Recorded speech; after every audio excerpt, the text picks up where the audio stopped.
Okay, how's it going? If you're watching live, please do tell me where you're listening in from. Uh, Basically, what I want to do this week is do a Facebook Live every day. And the reason for that is Atheism for Lent starts on the 14th of February. And I wanted to do a reflection every day about each week. And this means that if you're doing Atheism for Lent, it kind of gives you a little bit of a feel for what you'll be doing. And if you're not doing Atheism for Lent, well, you'll get to hear a little bit about the content and hopefully get something out of it. So that's the plan. What I want to do is just take one reflection from each week and talk a little bit about it. And it'll be a reflection that probably I won't do very much on during the actual course. Each week, there is a kind of a different move and a different set of thinkers that we're going to look at. Part of the idea is, so we start off in week one with a general kind of like reflections on the vibe and the feel of Atheism for Lent to try to get us into the frame of mind for the journey. Then the first week will be kind of reflections on all the standard critiques of religion and God, the ones that we're probably most aware of. We're going to listen to them, we're going to reflect on them, and kind of interrogate them. Then the second week, we're going to look at the mystics. The mystics are kind of, in a sense, one of the first groups of people who do a type of theological atheism. They critique the notion of God by kind of like exploring how the word is references something transcendent. So every time you say God, you say less than God, and therefore that has to be, in a sense, rejected or suspended or critiqued or placed beside contradictory notions in order to keep it open. So we'll look at theological mysticism as a form of exploration of atheism and, in a sense, as a response to some of the standard critiques of God. And then the third week, then we'll move into kind of the materialist critique of mysticism. That's interesting because we get into people like Freud, Marx, Nietzsche, Feuerbach, and one of their critiques that comes out is, in a sense, some of the mystics, they actually get rid of the very interesting part of Christianity, that the mystics, some of the mystics in their kind of exploration of the transcendent, basically have a Christianity that isn't very worldly, that isn't embedded in real political and cultural movements.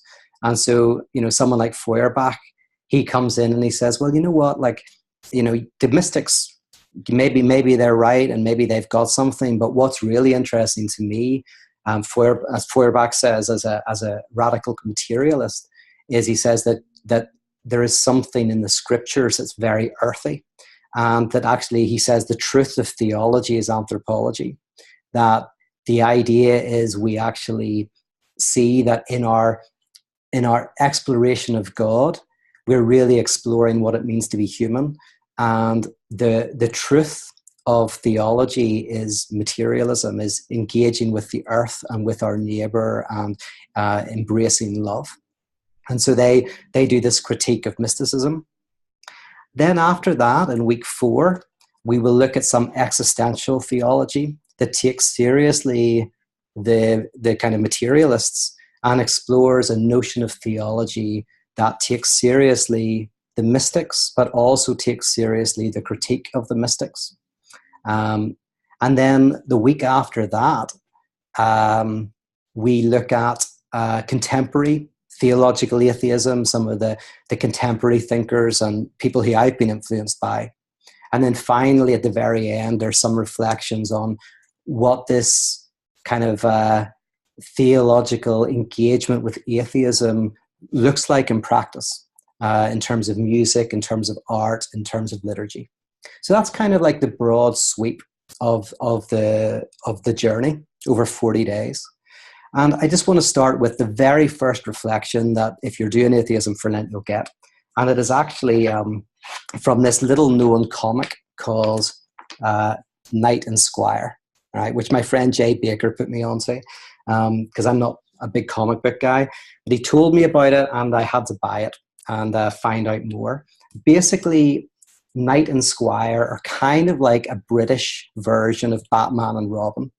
The whole comic book is kind of funny and satirical, but they're kind of like these crime fighters. Knight is a very upper class kind of posh guy, and the Squire is his sidekick. And the very first, what do you call it, comic in the series is set in a place called a pub in London called The Time in a Bottle. And it's interesting. I'll actually read you the very first page. It says, let's see. In the conjoined cities of London and Westminster, there are pubs for trades, pubs for hobbies, and pubs for fetishes, and pubs for things that are a bit of all three, right? And then we enter into Time in a Bottle, which is a bit of all three.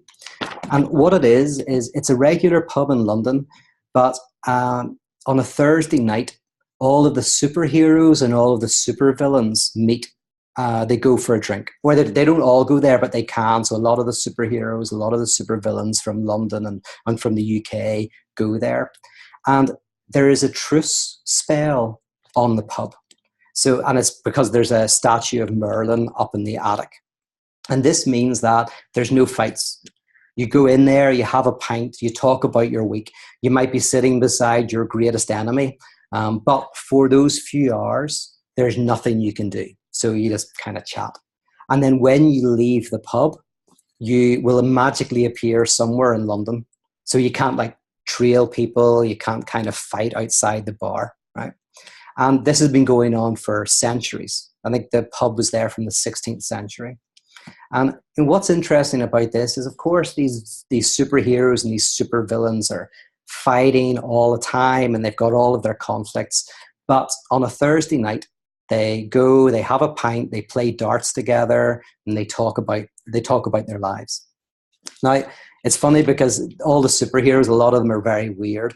Like there's a guy who is obsessed with the Joker, and he dresses like the Joker, and he's got all the makeup on, and he basically worships the Joker. But the only thing he can't do is he doesn't like committing crime. He finds it very classless, finds it very tasteless, so he can't do it. They all these weird superheroes, they talk about how the American ones never come to visit.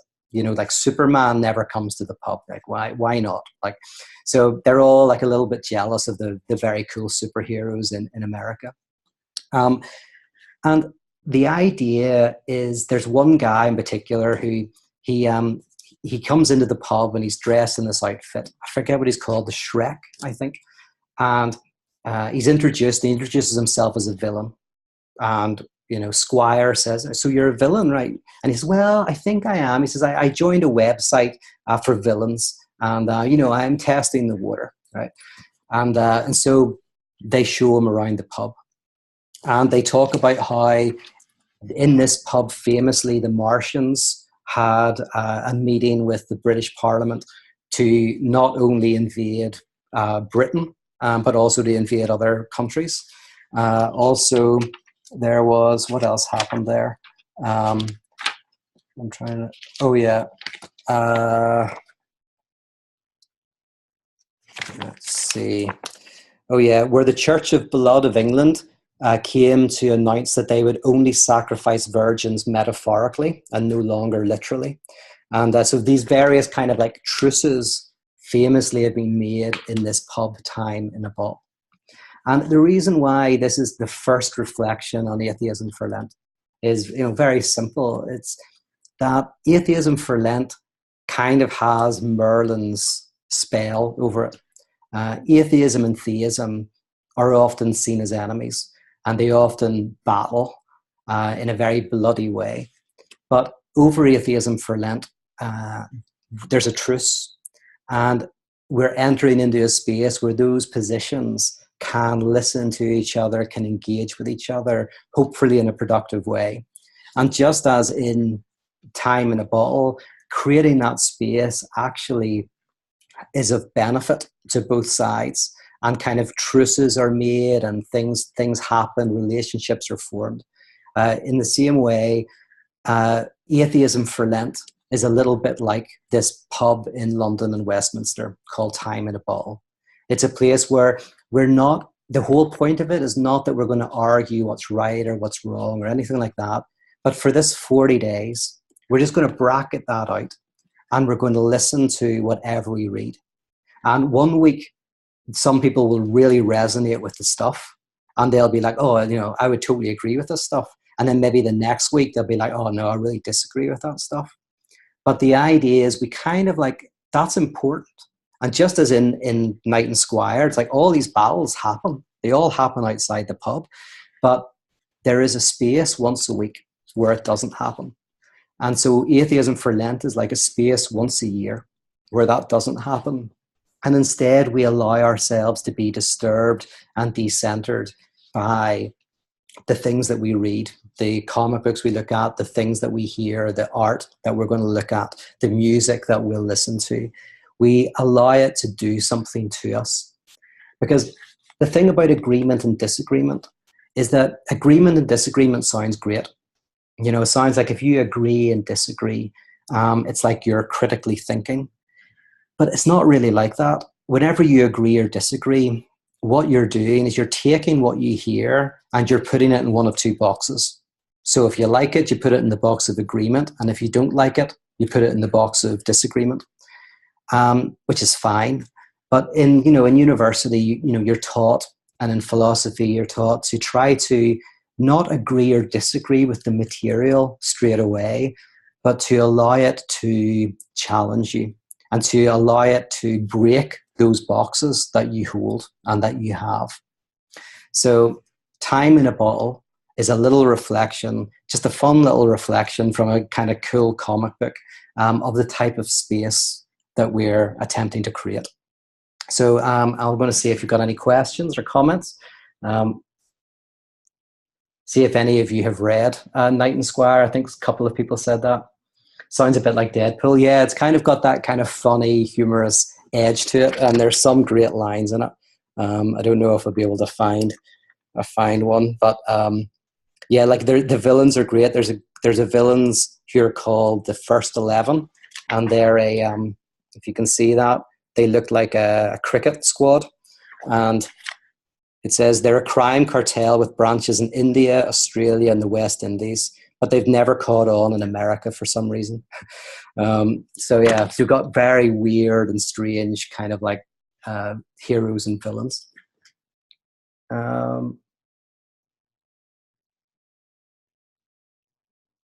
Kent Dobson's there. Don't forget Jung. I'm not a Jungian, Kent. You know that. I like Jung in the early Jung. I agree with Freud that Jung lost his way in his later work. I need to one day talk about that. And the difference between kind of Jung and kind of more kind of psychoanalysis in Europe and where it went. I know I'm going to make enemies in that because there's a lot of people in America love Jung, I've noticed. And I enjoy a little bit about what I read. Somebody asked, Victoria saying, if you already said, when does it start? It starts on the 14th of this month, February. And you can find out details like basically on my website or on my Twitter or anything like that. I'll tell you a couple of the other reflections we'll be doing on the first week as well. The first week isn't a full week.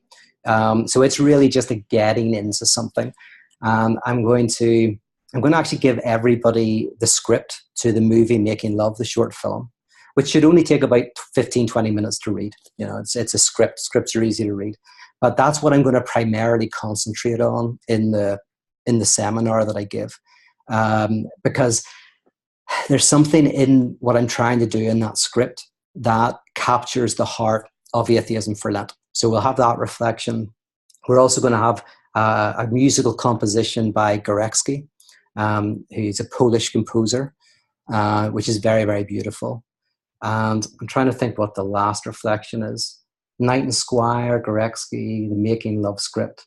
and there's something else. It'll be a surprise for you. It's a surprise for me. I can't remember. But I have been spending the ages putting it all together, so it's all a bit of a blur to me. Let's see.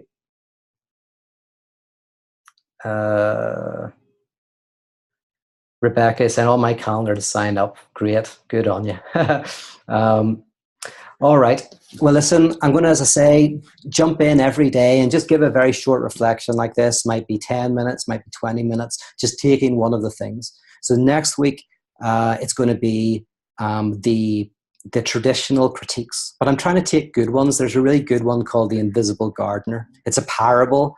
I'm actually going to read it for Atheism for Lent so people can listen to it. They can also read it if they want, but it means that if you're going to work or something, I'll just tell the parable.